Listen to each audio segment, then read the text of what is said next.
Welcome back to the rules of engagement. Before I jump into Leenock versus BabyKnight, excuse me, game number 3, let me remind you guys, if you're interested in pursuing a career or potentially thinking about pursuing a career in the game design world or the esports world, take a look at how potential ways to educate yourself. One of the great ways is, of course, fullsail.university. www.fullsail.university.edu/MLG. Go to that site, and just all you have to do is it'll drop down menu. You put in your email address, and you tell them what programs you might be interested in pursuing, whether it's 3D animation, video production, game design, the actual design of games, a couple other ones, audio engineering, anything like that, right? They'll send you information about their programs, and you can look at that information and say, okay, is this the right program for me? If it's not, no harm, right? Couple minutes of your time. If it is, well, then it helps you out. You know the track you want to go on. So go ahead and check that out if you're interested in that type of thing. But for now, let's go on to game number 3 between BabyKnight and Leenock. A couple things I want to talk about in this game are going to be early Stargate pressure, Stargate and gateway pressure, excuse me. And then we're going to talk about how to read an opponent and make reactions into your build based on your read. And then also using the mothership core in PvZ and when it's important for it to be at various locations on the map. Because you only get one of them. Can't be everywhere. It's not like a zealot. You can have multiple locations because you have multiple zealots. You only have one mothership core. So, starting off, we'll talk about early Stargate gateway pressure. So, if you're doing this, right, you're moving out. This was a gateway expand, so you get a Stargate early. And then the Stargate early has got an oracles, the gateway's built in gateway units. So, BabyKnight's moving out to do some pressure. Oracles, gateway units. Now, having these sentries as part of your composition is great if you keep your mothership core with them. The reason why it can be dangerous, the mothership core is out here, you know, it can see units, you can probably meet everybody up together in time, but it's very important not to lose those sentries. So yes, they help out under pressure, and yes, with recall, you can save them, but you have to be sure to do so. If you lose these guys, it'll be very hard to defend your third base, as we saw on Daybreak. He had to delay the third base for a while. And then also, it'll be even hard if your opponent's attacking you, you could be in trouble. So, always have that mothership core with them. Now, from the Zerg point of view, right? Oops, that's not Zerg. This is Zerg. So we're going to talk a little about reading your opponent. So, he's already scouted because he got the Overseer in here. Or, here it is. The Overseer scouted. He sees a Stargate and a Twilight Council, right? He knows it was a gateway expand. He sees 3 gateway Stargate. Okay, it's going to be gateway, Oracle pressure, and in fact, I think he's seen all the gateway units walk past his watchtower here. So he knows exactly what's going on, right? And he says, okay, if he's going to be aggressive with gateway units, at the very least, I'll have to use 100 mothership core energy to recall his units if I try to attack them and get enough units out. What else? Well, I know he's got a Stargate and a Twilight Council and gateways. That means his Robo is going to be late, right? He might not even have it. Like, when I play Protoss, if I have fun to do a build like this, I'll take a third before Robo. Like, I just won't even get the Robo for a while. So knowing that, Leenock says, okay, he's being aggressive with his units early, so I've light defense. He's trying to attack in so many different directions.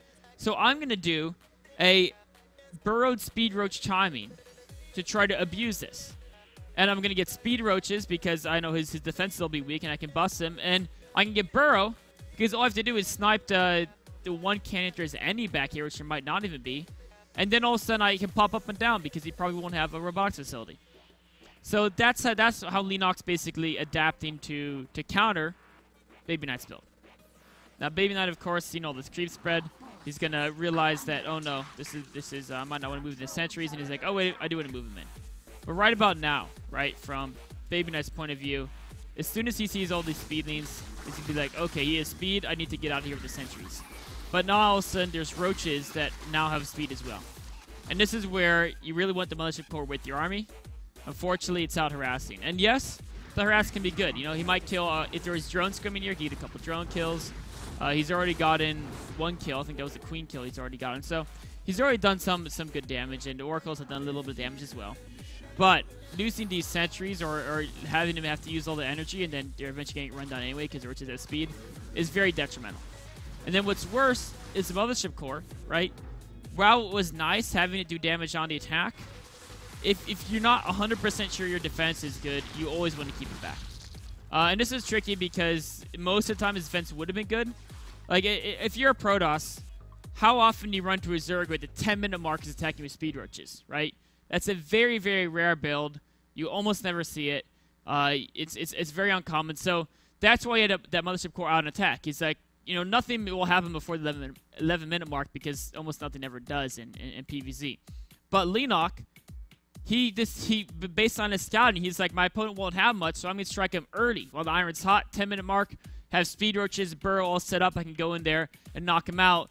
And BabyKnight was totally caught unprepared for this. Mothership Core is on the attack, not on defense. If it was on defense right here, if it already had Photon Overcharge on a Nexus, if it was at the front to help the Stalker survive with Time Warp, it might have been a different story. But unfortunately, it's back here, and by the time it gets back to base, the damage has been done. There's not enough probes. There's no more gateway units.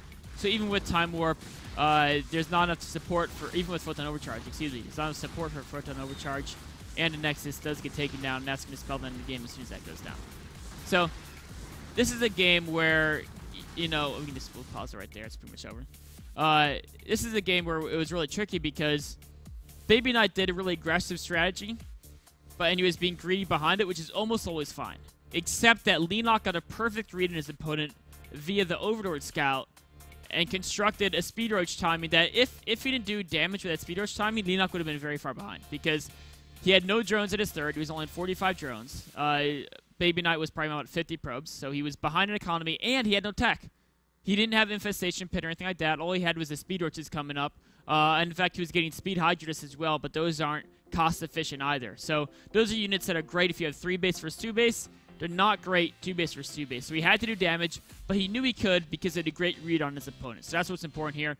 If you scout your opponent, you realize they're probably not going to have observers. You see all their sentries coming out early. A Speed Roach timing can sometimes be a good way to help punish them for that. And especially if you get Burrow. This game, Burrow doesn't matter, right?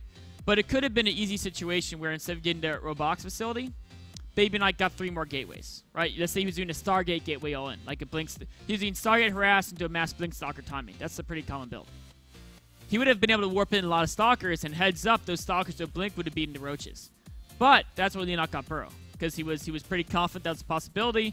As soon as you add in Burrow, Burrowed Roaches will dominate Stalkers without detection because they can regen, they can abuse the range advantage. There's a lot of cute micro you can do with Burrow. So, great read by Leenock, and that's what led him to win that game. That wraps up the analysis of game number 3 between Leenock and BabyKnight. Take a short break and then be on to the Q&A.